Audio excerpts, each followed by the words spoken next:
Well, howdy partners, this is Kiram with Massive Effect, massiveeffectmarketing.com. We do SEO for small service-based businesses so they can dominate in the Google. We're looking at an oldie here, an old website, classictouchcleaners.com, and we're going to do an SEO audit of this site. Now, we're not going to talk about design because this isn't a design audit, but as it is clear to us, it is in dire need of a fresh redesign. But let's talk about SEO. So we do Control U, all right, Control U, pop open the source, and look for the title. Here's the end of the title. Here's the beginning, so this is a little bit weird with the position, but here's the contents of the title. Here we go. Dry cleaner. Top keyword right up front, very smart move. Best dry cleaning in Clearwater, St. Pete, Largo, Florida, and then zip code. I wouldn't put a zip code, not necessary, so I would remove that. Aside from that, let's see. The format you want to use is the company name. Yeah, that's what's missing. So you want to have your main keywords. So they're doing that right here, right? Best dry cleaning, dry cleaner. That's a little over the top for me. I wouldn't double down with that, with dry cleaning and dry cleaner. I think Google is intelligent enough to understand that those are both the same thing. So I wouldn't do that. I would instead grab one more keyword phrase.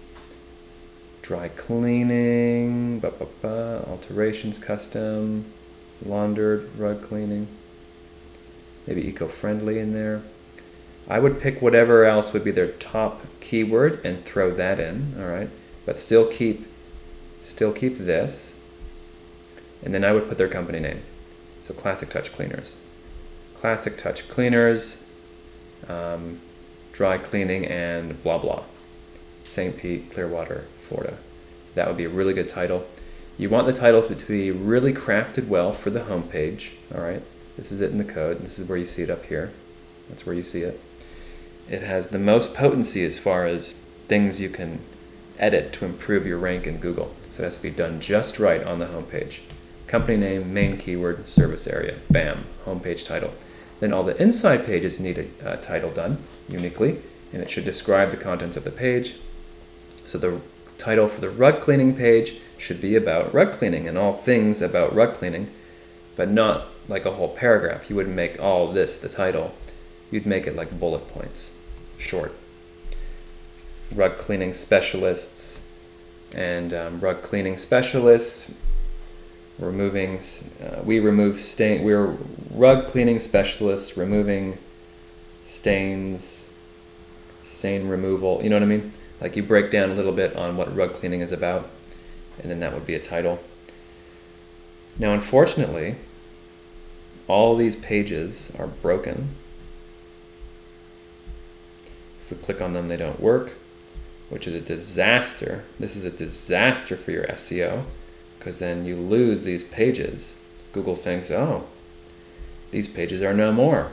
So any content that was created on these pages will no longer be, quote unquote, connected to your site.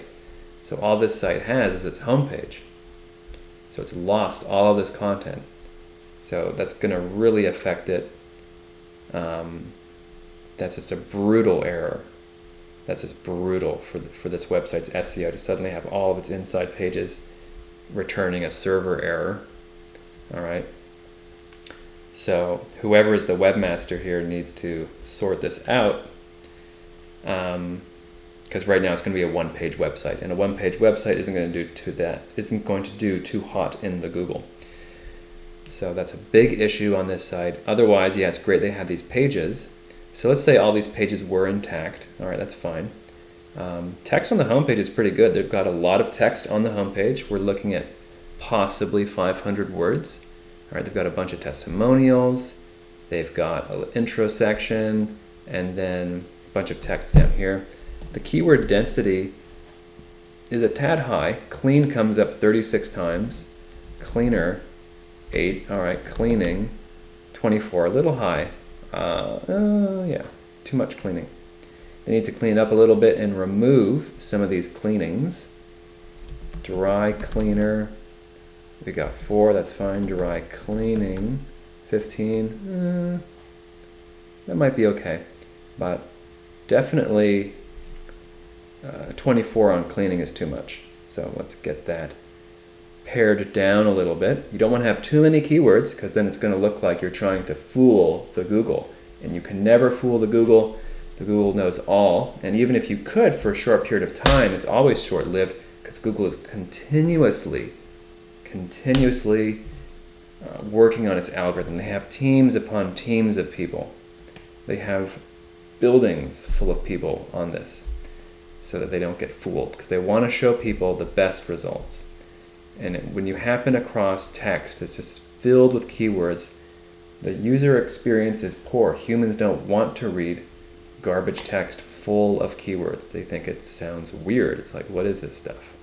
This isn't content. This is just robots. So don't overdo it with your keywords. Keep it natural. 1 per paragraph is a pretty good estimate, if I was going to say. So every paragraph, a keyword, something like that. You could always go lower than high with the keywords. So that's fine. Moving along. They're missing headings. Let's go back to the code, press Control F, type in H1. We do have a heading 1, which is good. This is the main heading. All right, this is like the heading for the page right here. Tells Google what this page is about, similar to the title. Every page needs to have a unique heading. And this one's great because they've got their keyword in it and their service area. Smartly done. Good job. So you want to do that on all your pages. Each page has a heading. It needs to describe the contents of the page. For a home page heading 1 like this should have your main keyword and your service area in it, similar to the title. But on the inside pages, they just need to describe the page. For instance, if you had a blog post, your heading 1 would be the title, would be the title of the blog. That would be your heading 1. And it could also be the title of the page. You can use it for the same. However, they don't have any heading 2s or 3s. Type in H2, nothing, H3, nothing. So H2s and H3s are also important for your SEO. All right, Google looks at those. Also, it's helpful for the user because it breaks up the paragraphs and makes them more digestible. Because honestly, this is hard to read. Nobody wants to look at this. We need to have this more bite-sized, a heading above each one with a quick description of what the paragraph is about. Because people scan read online. They don't actually read. Unless they're deep in the funnel, all right, unless they're down in interest or desire, they're actually going to read at that point. But most people are not that deep. Moving along, I'm curious. I bet this site on GT metrics will score like 1.8 seconds on loading. It's going to be so fast. And let's go to page speed, Google. Oops, page speed. Go down to Google, toss it in, and how about mobile friendly? Mobile friendly. Throw it in. Generating report. Ooh, 2.1 seconds. I was off. That is a fast as hell website. Really quick. Decent score on Google page speed. And, uh-oh. Will this count? I'm going to say it's going to count. Let's click on it. Yes, I was right. I'm going to guess it's not mobile friendly. Cannot be reached. Whatever. The main point is the website loads really fast, which is good for your SEO. Google likes a fast website. Slow websites will get a penalization, so don't be slow, be fast. This website is fast because it was coded a long time ago, 20 years ago, and it doesn't have all these rich elements of animation and things like that. And I won't get into the technicals of it, but there's a lot of elements on websites these days that are very heavy, so to speak, like file size wise. Website like this just has very simple text and a couple images. You know, this just literally has a couple images. It doesn't have like big slideshows with big photos and stuff and video. So you want your site fast, so that's a good thing over here. And then you just want more content. So Yeah, I was just checking. They have their navigation down at the footer down here too, hoping I could click onto something that works. But once they make all these pages back up again and redo the site, you would need a continuous creation of content campaign. They've got to make that content week in and week out. That's how they can dominate their area. All right, it shouldn't be too hard. Not a lot of cleaning companies, dry cleaners, are trying to dominate in the Google with content. So it's a really winnable strategy. If you're a small business in this kind of a niche, content is the way to go.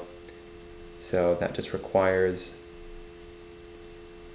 commitment week in and week out, writing articles. Well, what are you going to write about dry cleaning and cleaning? Well, you could start with things like stain removal of different things. Like there's chocolate, there's blood, there's ice cream, there's spaghetti sauce, there's guacamole. You can just go to town on these different, I don't know if I'd call them case studies, but different scenarios where you have garments and things being stained and how to fix it, how to do it yourself, right? And you can get into rug garments, right?